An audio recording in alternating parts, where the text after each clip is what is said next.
So first I'm going to show you how to turn off Windows updates temporarily, then I'll show you how to do it permanently. So to do it temporarily, we're going to head over to search and type in services and click on it. Once we're on it, we're going to click on any service and click on W on our keyboard. Then we're going to scroll down and then look for Windows Update. You want to right click on it and then click on Properties and then make the startup type disabled and click on OK.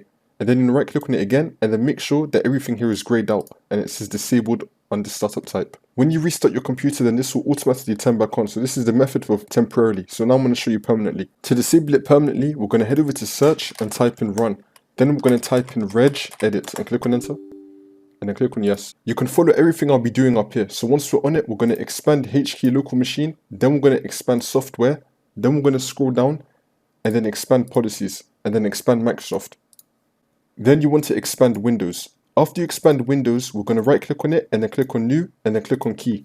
And then we're going to type in Windows Update. Make sure you spell it with no space and you do all the capitals like how I did it.